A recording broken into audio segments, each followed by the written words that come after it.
اس کے بعد اس کا رزلٹ نکلتا ہے۔ مومن کے ساتھ یہی معاملہ کہ مومن دنیا میں اس امتحان کے لیے تیاری کر رہا ہے، وہ اس دنیا میں اپنی خواہشات کو گھٹاتا ہے، ضروریات پوری کرتا ہے، اس لیے کہ ضروریات کی انتہا ہوتی ہے، اور خواہشات کو پوری نہیں کرتا اس لیے کہ خواہشات کی کوئی حد نہیں ہوتی، اور آخرت کو ہر وقت سامنے رکھتا ہے کہ اس دن میرا کیا بنے گا، اس کی تیاری کرتا ہے۔ اور جب اس دنیا سے فوت ہوتا ہے تو قبر میں اس کا اے پیپر ہوتا ہے، اس اے پیپر میں ہر بندے سے 3 سوال پوچھے جائیں گے۔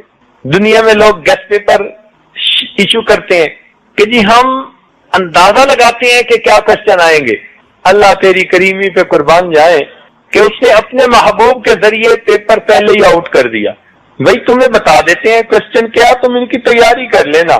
چھوٹے چھوٹے 3 سوال ہوں گے، تینوں کمپلسری ہوں گے، تینوں لازمی۔ پہلا پوچھیں گے من ربک، تیرا رب کون، مگر اس کا جواب ہر بندہ نہیں دے سکے گا۔ جواب وہ دے گا کہ جس نے دل میں اس یقین کو بٹھایا ہوگا کہ میرا پروردگار اللہ ہے، اور اگر وہ سمجھے گا کہ مجھے دفتر پالتا رہا، دکان پالتی رہی، لوگ پالتے رہے، تو وہ رب کا نام کیسے لے سکے گا؟ وہ چیز زبان سے نکلے گی جو دل میں ہوگی۔ ایک صاحب نے طوطا پالا، اس کو اللہ اللہ کا ذکر سکھایا، لوگ دور دور سے اس کو دیکھنے آتے، اس کی باتیں سننے آتے۔ اللہ تعالیٰ کی شان کے ایک دن بلی اس طوطے کو پکڑ کے لے گئی، پنجرا کھلا رہ گیا تھا، وہ جب لے جا رہی تھی نا تو طوطا ٹیں ٹیں کر رہا تھا، اس کو دکھ تو بڑا ہوا، میری محنت بیکار گئی۔ ایک اللہ والے کے سامنے تذکرہ ہوا تو وہ کہنے لگا چلو صدمہ تو جو تھا سو تھا، یہ بات سمجھ میں نہیں آئی کہ میں نے اس کو اللہ اللہ سکھایا، حضرت بلی پکڑ کے لے جا رہی تھی، بیچارہ ٹیں ٹیں کرتا جا رہا تھا۔ ان بزرگوں نے کہا کہ بات یہ ہے اس کی زبان پر کلمہ تھا، اس کے دل میں ٹیں ٹیں تھی، جب موت کا وقت آتا ہے وہ نکلتا ہے جو دل میں ہوتا ہے، اس لیے تمہارے طوطے نے ٹیں ٹیں کی۔ تو بھائی اگر ہماری زبان پہ اگر ویسے تو کلمہ رہے اور دل میں دنیا کی محبت وسیع ہو تو پھر موت کے وقت جواب کیا نکلے گا؟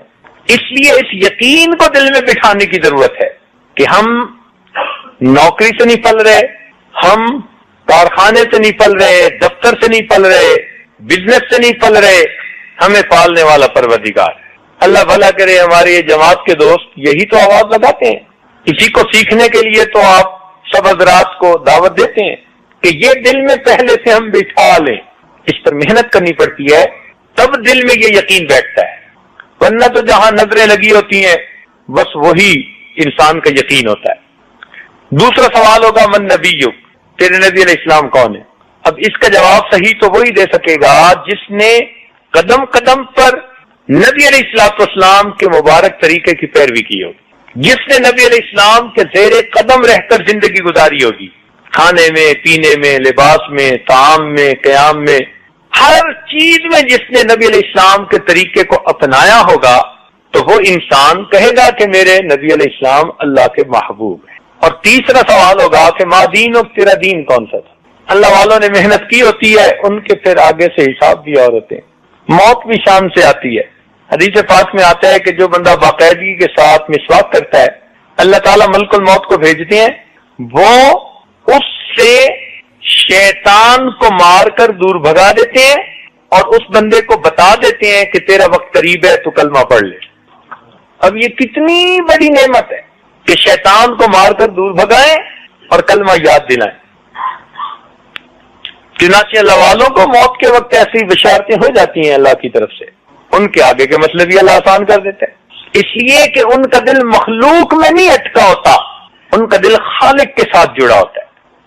تذکرۃ الاولیاء جو کتاب ہے، اس کے مصنف خواجہ فرید الدین عطار رحمۃ اللہ علیہ، عطر کی دکان تھی، جوان العمر تھے، عام زندگی تھی، دل ادھر ادھر مخلوق میں خوب لگا ہوا تھا۔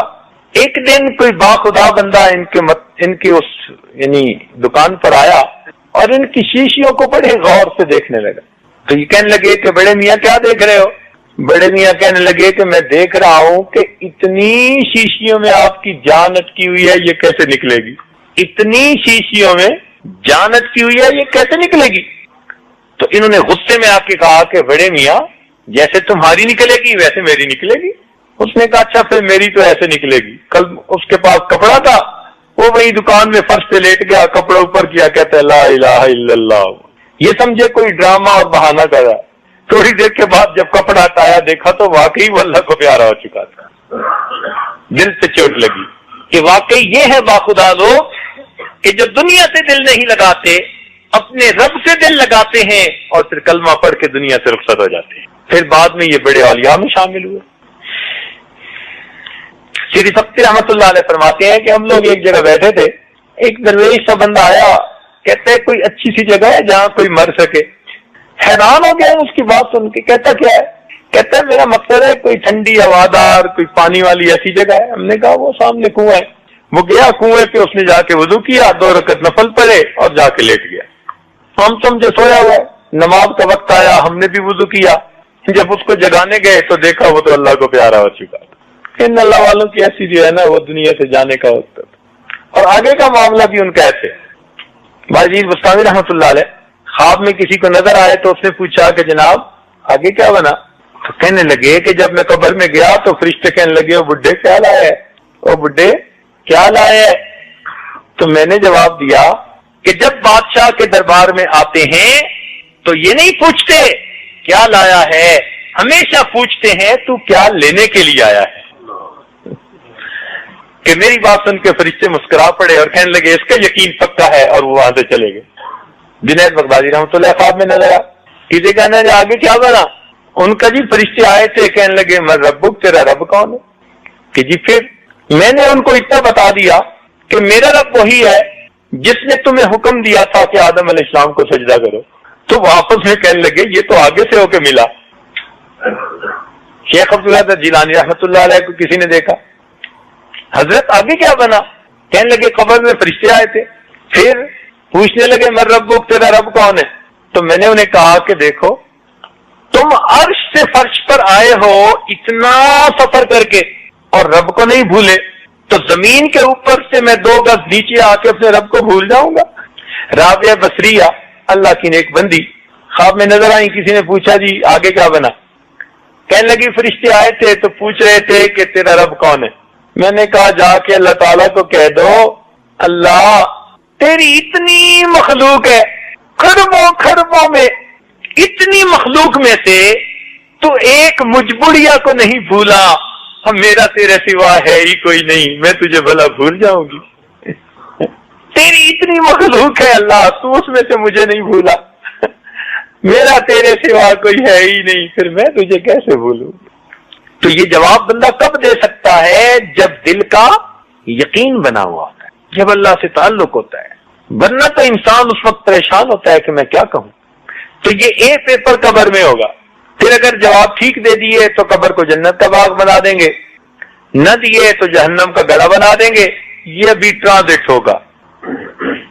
قیامت کے دن سب کو اٹھایا جائے گا, اللہ رب العزت کے سامنے کھڑے ہوں گے اور وہاں پر 5 سوالوں کے جواب سب کو دینے پڑیں گے.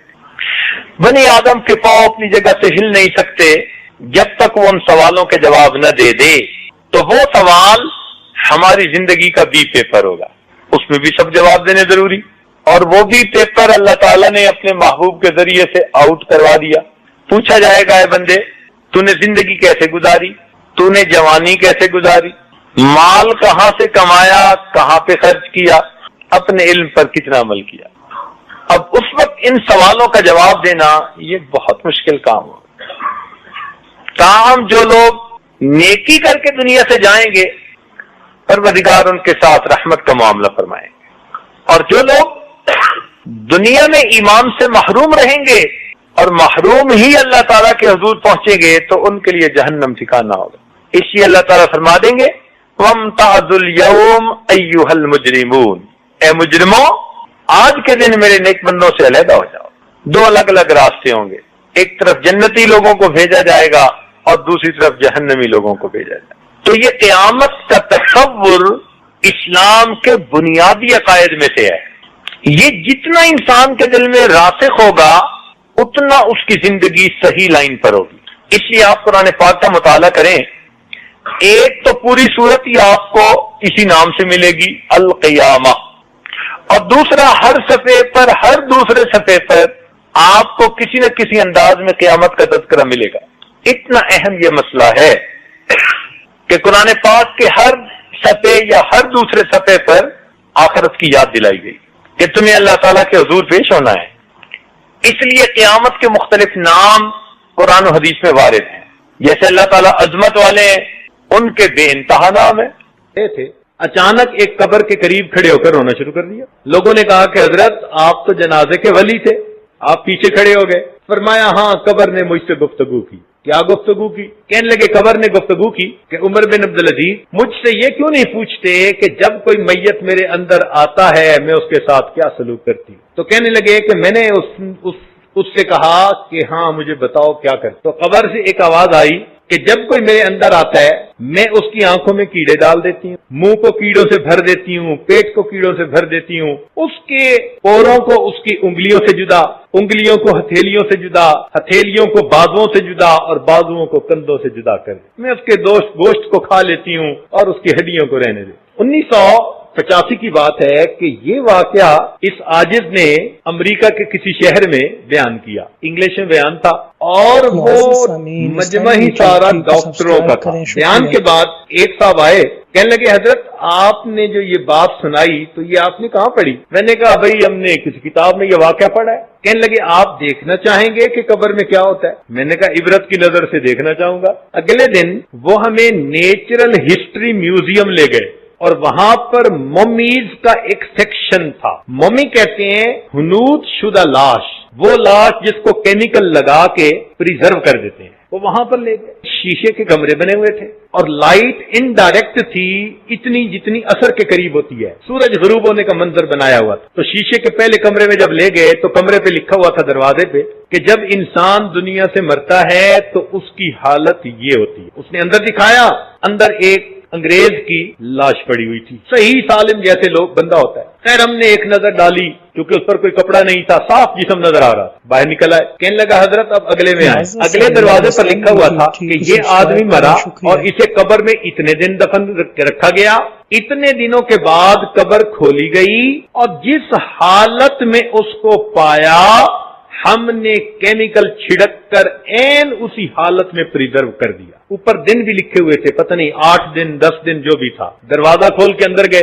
ہم نے کیا دیکھا کہ باقی سارا جسم ٹھیک. سب سے پہلی تبدیلی جو بندے کے جسم میں آتی ہے اس کی آنکھوں کے دونوں ڈیلے بنٹے نکل کے اس کے رخساروں پر پڑے. سب سے پہلی تبدیلی یہ آتی ہے اور اس کی آنکھوں کے وہ جو ڈیلے تھے ان کے ساتھ کیڑے چمٹے ہوئے چاروں طرف. اے انسان جو ہوس بھری نگاہیں تو غیروں پہ ڈالتا پھرتا ہے، سب سے پہلے اللہ تیرے جسم کی آنکھوں کو ہی کیڑوں کی غذا بنائے. سب سے پہلے تیری آنکھوں کو کیڑے کھائیں. ہم تو دیکھ کے اتنا حیران ہوئے کہ کوئی حد نہیں. آنکھوں سے آنسو ہمارے. وہ کہنے لگا حضرت آگے چلیں. اگلے کمرے میں گئے. لکھا ہوا تھا یہ بندہ فوت ہوا، اس کو اتنے دن قبر میں رکھا، کچھ زیادہ دن، اور جب نکالا تو اس کی یہ حالت. جب اندر جا کے دیکھا تو اس کا باقی جسم سلامت. آنکھوں کے ڈیلے جو تھے وہ کیڑوں نے کھا لیے تھے اور آنکھوں کے اندر سوراخ سے بنے ہوئے تھے، گڑے سے.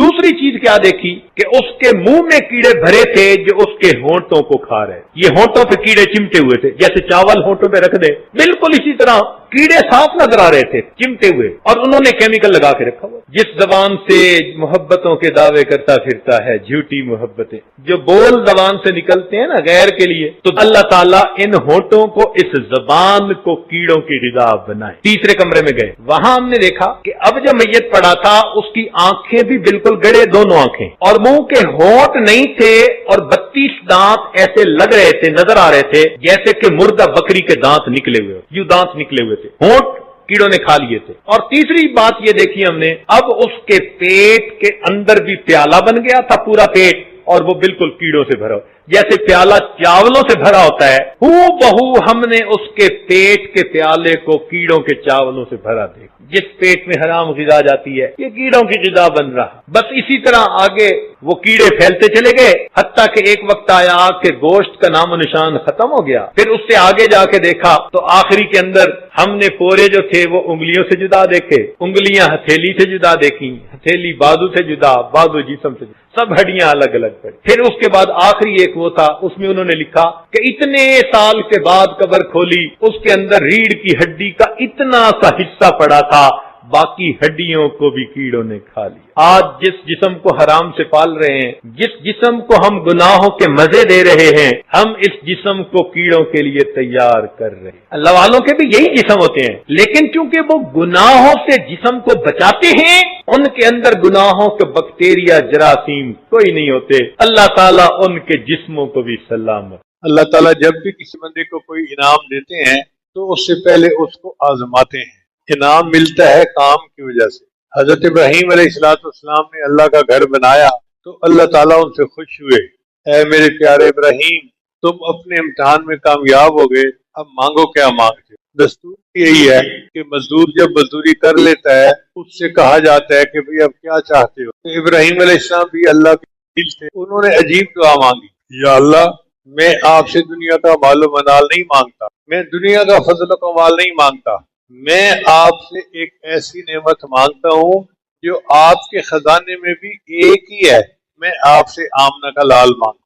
ربنا وابعث فیہم رسولا، اے اللہ میں نے بیت اللہ بنا دیا، عبادت سکھانے والے کو بھیج دیجیے، مدرسہ بنا دیا، علم پڑھانے والے کو بھیج دیجیے۔ اللہ نے دعا قبول کر لی۔ چنانچہ نبی علیہ السلام نے فرمایا میں ابراہیم علیہ السلام کی